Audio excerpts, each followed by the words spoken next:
Sorry, my camera quit. So I'm trying to escape this. I'm trying to escape the medications, and everyone's refusing to deprescribe me. And I know I'm being misdiagnosed, but I don't know what could be wrong with me. And I'm uneducated, and I had no clue what could be wrong with me. So I'm not sleeping. I'm struggling to breathe in bed. I'm on all these medications. I've now been diagnosed with all these disorders throughout the years. And I don't know what's going on. And the doctors are refusing to deprescribe me. So I go for a second opinion. The second opinion puts me on another benzodiazepine. So now essentially I'm on 3 of them. So, and unbeknownst to me, this person just compounded my problems. They just made me sicker, and I'm too uneducated to understand this, right? I at the time, I did not know what a benzodiazepine was, and I was already on basically 2 because Zopiclone affects the brain and body just like a benzodiazepine does, and the withdrawal is exactly like a benzodiazepine. So the second opinion, I'm trying to escape this system. I'm trying to escape the medications. I want the medications out of me so we can see what's really wrong with me so I can get properly diagnosed. So this guy puts me on another benzodiazepine. I go back to my regular prescriber, and I walk through the door and they tell me to leave, and I've been discharged from care because I wanted off the medications, because I started asking questions, because I started to wonder if the medications were actually making me sick. So I was fired as a patient. I was dropped. I was abandoned while on all of these medications. So I'll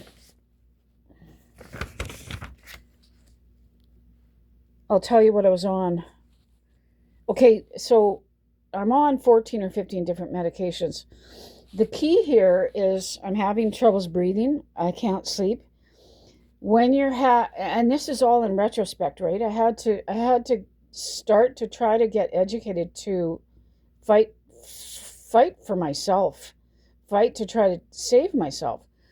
And this is far in retrospect, right? This is recently I had to figure all of this stuff out. When you're having respiratory issues, you want to try to avoid being prescribed or taking too many respiratory depressants. The result of taking too many or being prescribed too many respiratory depressants is respiratory depression. Your body doesn't want to breathe. You may have difficulty sleeping because you can't breathe at night. You can't oxygenate yourself. If you have undiagnosed sleep apnea and you're being prescribed too many respiratory depressants, if you already have respiratory depression and you're being over-prescribed respiratory depressants, the result can be an overdose, or you're not going to wake up. The result can be death. So I'll list you off. I'll just read you off of what I was taking, being prescribed as far as respiratory depressants go. And first, I'll explain this to you because lots of people don't know this. Lots of people are being prescribed an antipsychotic off-label for sleep. Off-label antipsychotics are major tranquilizers, and they're often prescribed off-label for sleep. So there's lots of you guys out there are being prescribed quetiapine, or what's the other name for it? what's the other name for it? I can't remember off the top of my head. For sleep, right? Lots of people are being prescribed an antipsychotic for sleep, and they don't even know that they're on an antipsychotic.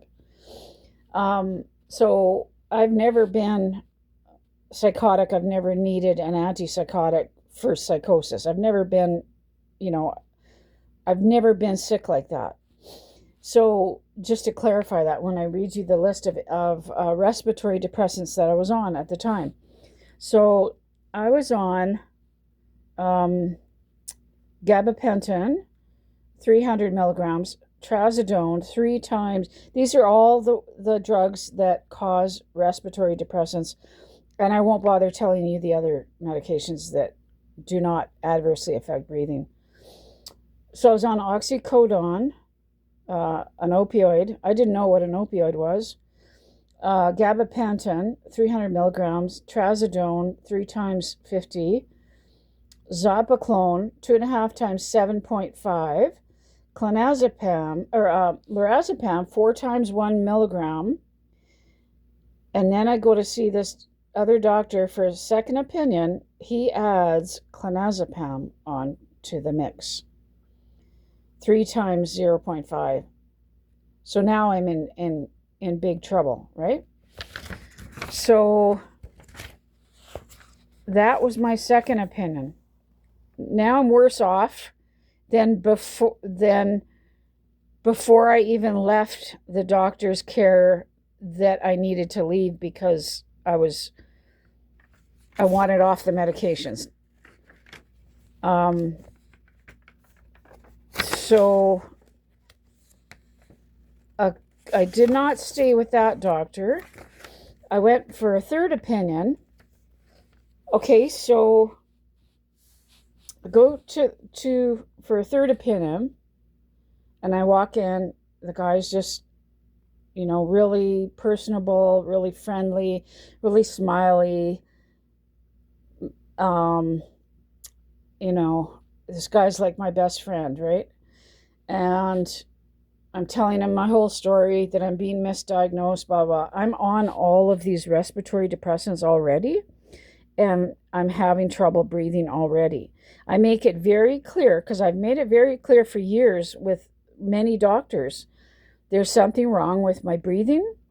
There's something wrong with my breathing and medications. There's something wrong when I'm asleep. I have severe insomnia. When I get into bed, my body doesn't want to breathe. This guy tells me that there's this new antidepressant that came on the market, and he's smiling and all excited and stuff, and he's looking on his computer like he's reading about it in front of me on his computer, and I'm craning my neck. I'm straining straining myself in my chair to try to look around the corner at his computer. And as I'm doing that, he's pulling his computer screen out of my view. And I'm saying to him, well, why have I never heard of this if there's this new thing on the market? And he said, yeah, I can give you an injection. I can give you an injection, and it can help you sleep for 6 months. And I'm like, well, what if something goes wrong? What if there's an adverse side effect? And oh no, you'll be fine, blah, blah, blah, trying to talk me into this.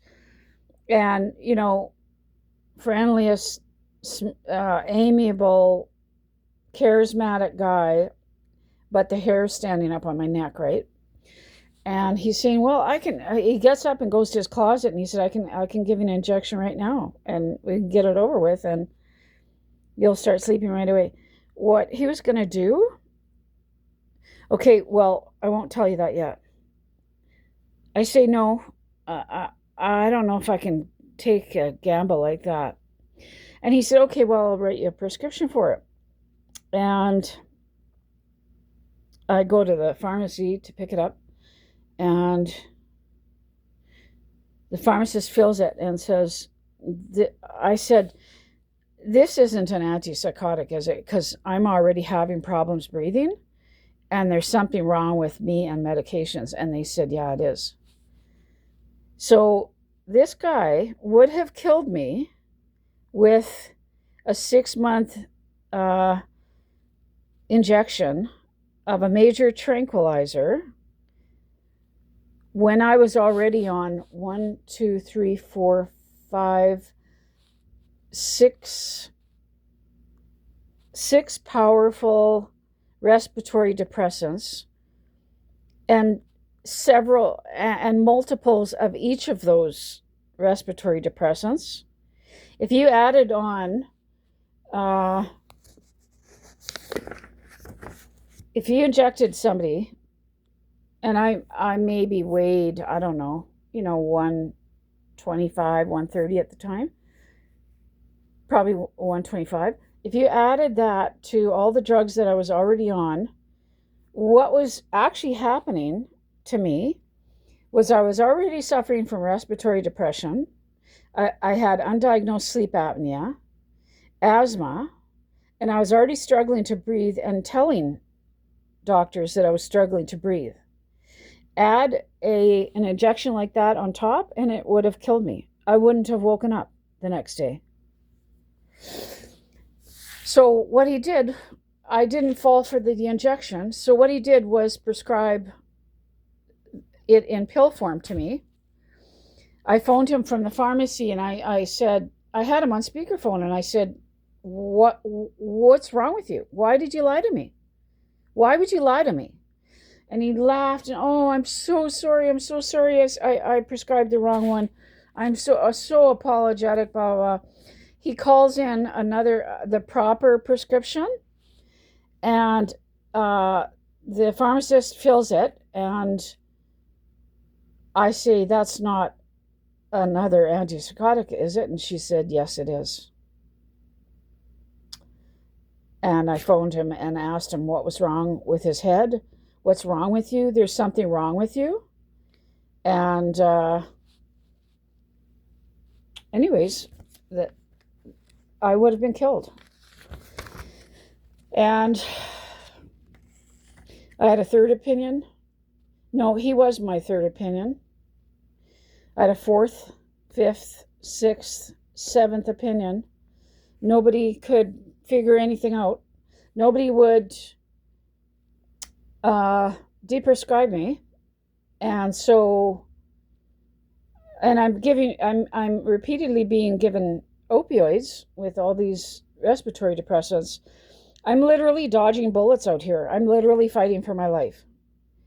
So what happened eventually was I weaned off of everything, and all these disorders that I was diagnosed with and being medicated for started to disappear. What I was left with was the original health issue that I walked in with decades ago.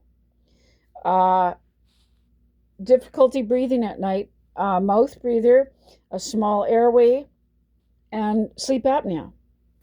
And okay, here's part of the. I'll do another video. Facebook probably won't even let me load this one.